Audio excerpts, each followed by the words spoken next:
Jumpa kembali dengan Logika Katolik. Kanal yang mencerahkan isi kepala, menyembuhkan pemikiran yang cacat, dan meluruskan logika yang bengkok.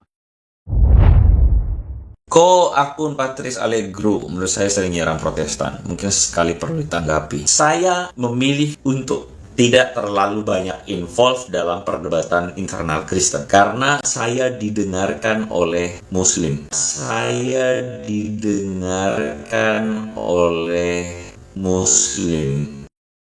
Sekilas kedengarannya baik. Tapi Anda keliru ketika mengatakan Patrice Allegro menyerang Protestan. Romo Patrice tidak sedang menyerang Protestan. Romo Patrice sedang melakukan hal yang sama seperti yang Anda lakukan terhadap Islam. Kalian berdua sama-sama sedang berapologetika, bukan? Mengapa Anda menggunakan standar ganda untuk menilai Romo Patrice? Selanjutnya Anda mengatakan alasan, tidak mau terlibat karena Anda didengarkan oleh Islam. Berhentilah membuat lelucon yang tidak lucu, Andre. Sejak kapan Islam mendengarkan Anda? Boleh tahu? Sudah berapa orang Islam yang Anda baptis karena mendengar pengajaran Anda? Jadi begini. Namanya agama yang anti-Kristus itu, sudah pasti anti segala sesuatu yang berhubungan dengan Kristus. Nama pribadi Kristus dan ajaran langsung dari mulut Kristus saja, mereka anti. Apalagi mendengar ajarannya disampaikan oleh seorang manusia yang mengklaim diri murid Kristus, misalnya seperti Anda. Itu sama dengan membuang garam ke laut. Mari kita lanjut ke bagian berikut. Hanya saya justru berharap bahwa internal Kristen kompak, meskipun secara realistis bahkan yang namanya dalam satu keluarga pun bisa tidak kompak, itu wajar. Tapi saya berharap kompak supaya di hadapan orang lain kita itu dihargai, di hadapan orang lain kita itu dihargai. Saya kok yakin banyak teman-teman dari Kristen Katolik itu baik-baik, damai bawaannya. Terus terang, saya hampir tertawa terbahak-bahak mendengar ocehan Anda di bagian ini. Apa yang Anda harapkan, Andre?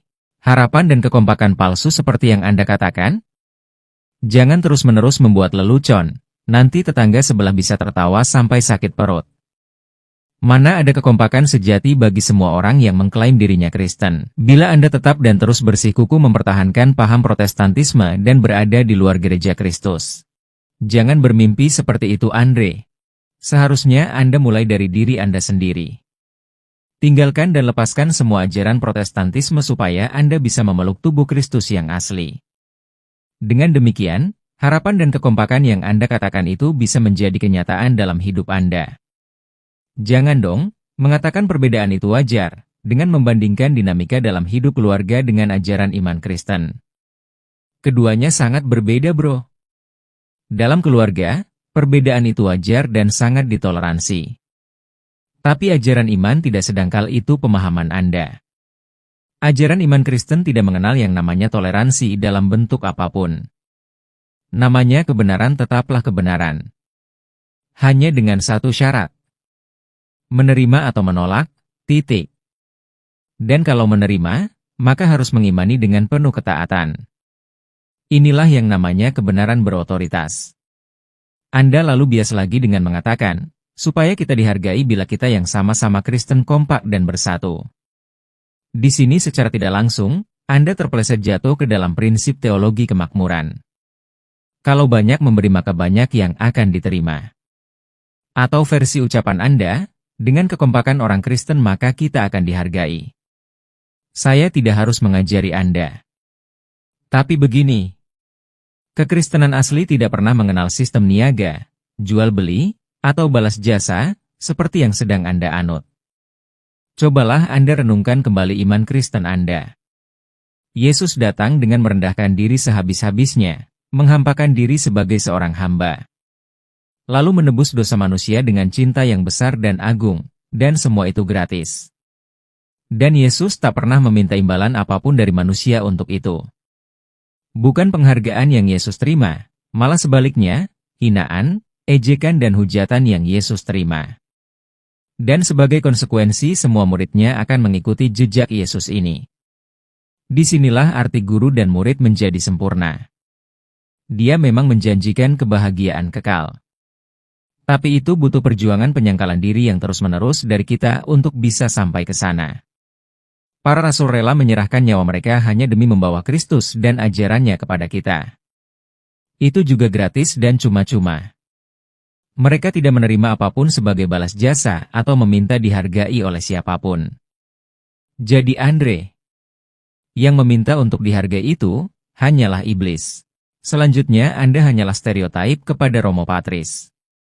Dengan membandingkan teman-teman Katolik Anda yang baik-baik, ramah dan damai. Sedangkan dengan Romo Patris, Anda anggap tidak baik, hanya karena pengajarannya yang Anda dengar di YouTube. Seketika level Anda turun kelas di sini Andre. Apakah Anda sudah lupa dengan ayat ini? Sabda Allah itu seperti pedang bermata dua. Bahkan lebih tajam dari pedang bermata dua. Yang satu membawa kegembiraan, damai dan sukacita. Sedangkan mata pedang yang lain menusuk dan menyakiti. Tentu saja adalah mengkritik cara hidup orang yang mendengar. Dan memang itu terasa sakit dan mempermalukan kita. Jadi apa yang disampaikan Romo Patris, merupakan bagian dari pewartaan sabda Allah yang tertulis maupun yang lisan, alias tradisi suci gereja, yang tentu saja Anda tidak mengakuinya. Jadi kalau Anda tersinggung dan tidak suka, itu artinya memang ditujukan kepada Anda untuk mengoreksi dan memperbaiki diri Anda. Oke, lanjut bagian terakhir. Ingat ya, Tuhan Yesus pernah bilang bahwa pemuka-pemuka agama itu tidak semua baik. Tidak semua itu memberikan teladan yang benar. Mereka telah menduduki kursi Musa. Kamu dengarkanlah ajarannya, tapi jangan ikuti teladannya. Jadi kalau ada pemuka agama dalam kekristenan yang menunjukkan permusuhan, pertentangan, saya cuma sarankan, ketika ada pengajaran yang baik, ambil. Tapi teladan yang buruk yang tidak sesuai dengan ajaran Yesus, berhikmatlah. Saya berpendapat jangan terpancing pada perdebatan itu sendiri dan pada semangat permusuhan. Saya berharap teman-teman mengerti standpoint saya ya. Semoga kita bisa solid berhadapan dengan dunia. Setuju, saat Anda mengatakan pemuka agama harus memberikan teladan yang baik. Jadi apakah Anda sudah mempraktekkan contoh yang baik bagi kepada jemaat Anda? Itu urusan internal Anda. Tapi Anda kebablasan dengan logika bengkok di sini. Jadi perlu saya luruskan bahwa secara tidak langsung Anda telah menjas Romo Patris sebagai pemuka agama yang hanya tahu berbicara tapi tidak menunjukkan contoh teladan yang baik, seperti ahli-ahli Taurat dan orang Farisi di Injil Matius bab 23 ayat 2 yang Anda bandingkan. Pertanyaan saya, dari mana Anda tahu kalau perbuatan Romo Patris bertolak belakang dengan pengajarannya? Kalau Anda sudah bertemu langsung dengan Romo Patris dan tahu benar tentang sikap dan perbuatannya, barulah Anda ngomong seperti itu masuk akal. Tapi bertemu saja mungkin belum, dan hanya sebatas menonton videonya. Lalu berasumsi liar seperti itu. Itu malah menandakan Anda kurang terpelajar. Janganlah seperti itu Andre. Setidaknya Anda harus punya bukti baru bisa menilai orang lain. Sebagai penutup, isi dari seluruh komentar Anda di dalam video ini, bagi saya adalah sampah. Mengapa? Anda berharap bisa menginjakan kaki di bulan. Tapi Anda tidak mau menciptakan roket sebagai alat transportasi Anda ke sana. Itu namanya halusinasi tingkat dewa. Sama halnya, Anda berharap agar di internal kekristenan kompak dan bersatu, tapi Anda tidak mau bersatu dalam satu gereja sebagai tubuh Kristus. Itu namanya harapan dan kekompakan palsu. Lalu dengan kekompakan versi Anda itu, agar dapat dilihat oleh sang antikristus. Itu bukan lagi namanya penglihatan palsu, tapi nama yang tepat adalah munafik. Dengan kondisi kekristenan yang tercerai-berai dalam berbagai bentuk sekte-sekte liar di seantero dunia ini, sudah pasti membuat orang lain berpikir panjang, atau ragu-ragu untuk masuk menjadi Kristen.